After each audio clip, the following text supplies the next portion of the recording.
Hello guys, welcome to Sridevi blogs. This is Sridevi Karveti. And ఈ వీడియోలో మీరు ఈసారి తిరుపతి గంగమ్మ తల్లి జాతర ఎలా జరిగిందో చూస్తారు.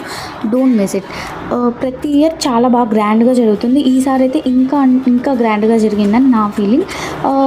గంగమ్మ జాతరలో దుత్తలు ఎత్తడం ఈసారి ఆనవాయితీ. ప్రతి ఒక్కరూ ఇలా దుత్తలు ఎత్తుకొని 3 ప్రదక్షిణ వేసుకుంటారు దర్శనం ముందు. దీనికి యాక్చువల్గా చాలా పెద్ద కథ ఉంది. ప్రదక్షిణ అయిన తర్వాత ఇక్కడ మొక్కున్న వాళ్ళు టెంకాయ కొట్టుకొని దీపం పెట్టుకొని తర్వాత లోపలికి వెళ్తారు.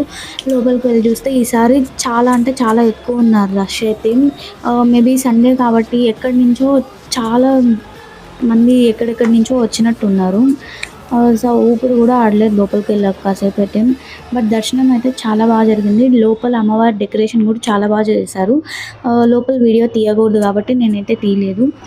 The main part of this జాతర ఈస్ వేషాలు వేసుకోవడం. చిన్న పిల్లల దగ్గర నుంచి పెద్దవాళ్ళ దగ్గర వరకు ప్రతి ఒక్కరు గంగమ్మ తల్లి జాతరలో వేషాలు వేసుకొని వస్తారు.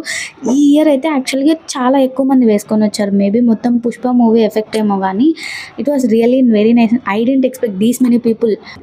ఈసారి మిస్ అయిన వాళ్ళైతే నెక్స్ట్ టైం ఖచ్చితంగా చూడండి. తిరుపతిలో జాతర చాలా బాగా జరుగుతుంది. యాక్చువల్గా జాతర చాటింపు వేసినప్పటి నుంచి జాతర అయ్యేంత వరకు చాలా బాగా జరుగుతుంది. And the last main part of this జాతర ఈస్ కోడిని పొటేల్ని వాటిని బలి ఇస్తారు. దాన్ని అయితే వీడియో తీయదలుచుకోలేదు నేను. సో ఇలాంటి వీడియోస్ ఇంకా కావాలంటే subscribe to my channel. Love you, bye.